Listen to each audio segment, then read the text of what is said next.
Welcome to Crypto Tutors. We are humanizing cryptocurrency and blockchain and are bringing the best trailblazers and success stories like Isaiah Jackson, Tanya Evans, Ian Bellina, Cleve Messidor, and Tinashe Nitaganga on the Crypto Couch. Click subscribe and the bell to be the first to watch the latest interviews every single week.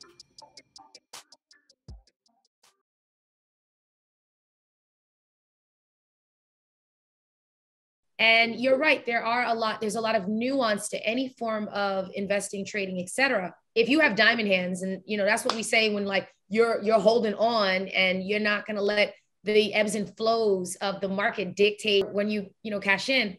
How did the both of you learn about economics? Where did you start? And what can folks do right now to replicate that process and journey?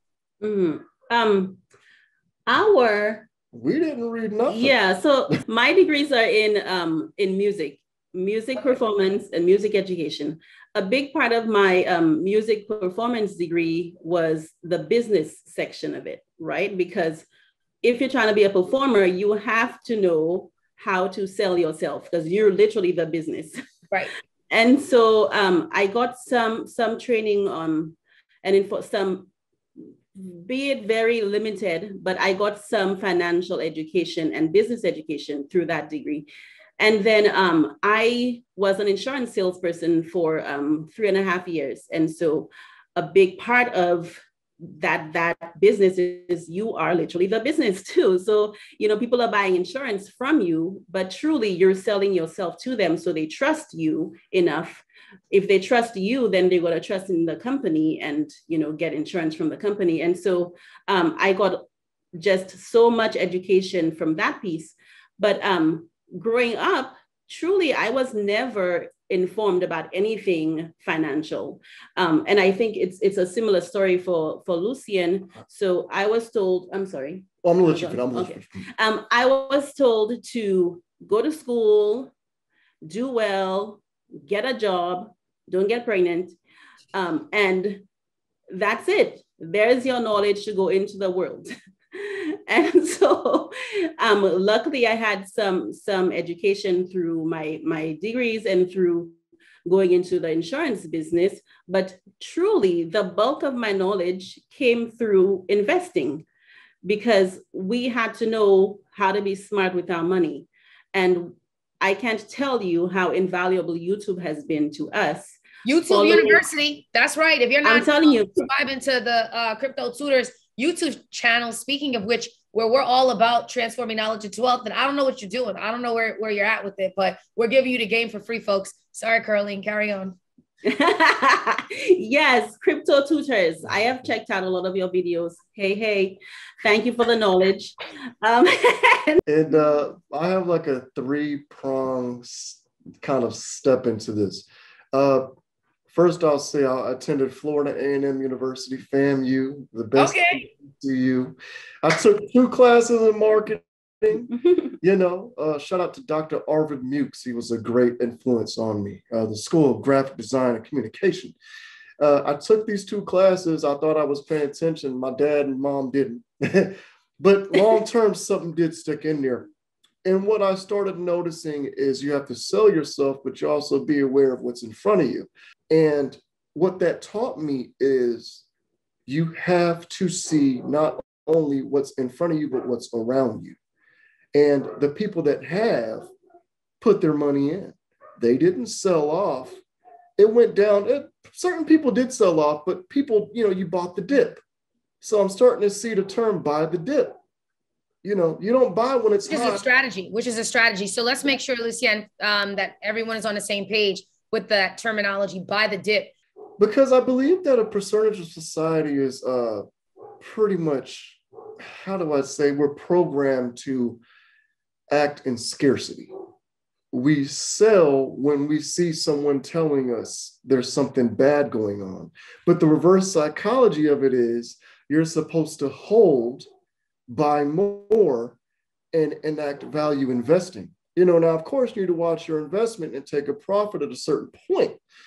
But going back to now, I think the most important thing that I noticed with Curleen is that ignore what people tell you and work with your own conviction. You have to ignore what's happening around you because it's a strategy for people to make you sell.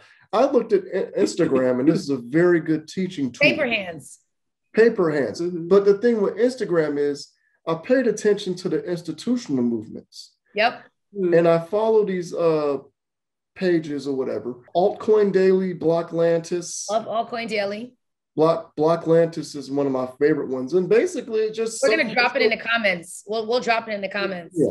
It shows you'll see, someone making a business deal, or this company does this company does that. One thing that also taught me about holding or hodling, the whole term, whatever, is Jamie Dimon from JP Morgan made a comment that I will fire the people that work for me that hold Bitcoin. This is about economic justice. When you look at the systemically racist institutions, speaking of institutions that have fostered, perpetuated, and continued to keep practices in place that hold back marginalized communities. When we talk about marginalization, what are we talking about? Accredited investing, to have invested in a company like Google or Facebook. When we talk about economic engines, wealth development engines, we don't have opportunities because we don't have eligibility. You have to be $200,000 a year in income, over $1 million in assets. It's a barrier to entry. But crypto, all of those barriers have been broken, down, where you can start with a few dollars. So one of the reasons why I also love your altcoin strategy, which we're going to have to touch upon as well. Now, we have something called the adoption curve. It's like this, okay? We're at the investment stage. It's very important for people to invest now and hold.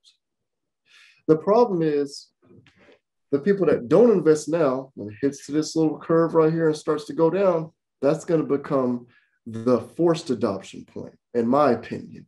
Forced adoption is that you have to get on the train. Well, when only 5 or 6% of America or even globally has invested in crypto, every percentage goes up. That's more money in our pockets. Mm-hmm. And it's having people understand that you don't have a problem spending money on shoes, going to the club, buying, bottles, drinks, what have you, for that, that instant gratification.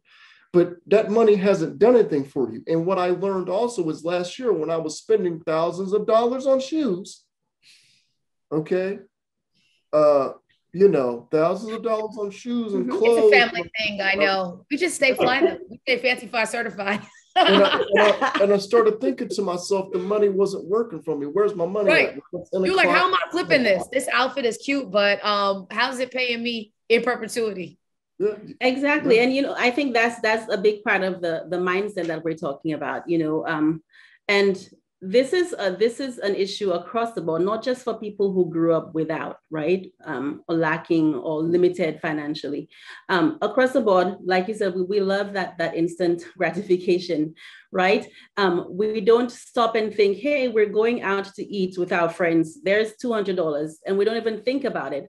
But then if somebody like Lucien comes to you and says, hey, Lisa, I've really gotten into this cryptocurrency. Mm-hmm. I would love to talk to you about it because you know what? I need you to have a piece of this pie, which is what Lucien has done with basically you talk to him, all of his family, all of his friends, everybody knows this information now because he wants them to get a piece of his pie.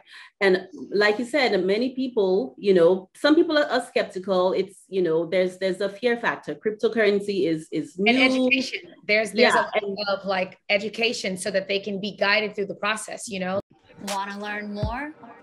Visit cryptotutors.com.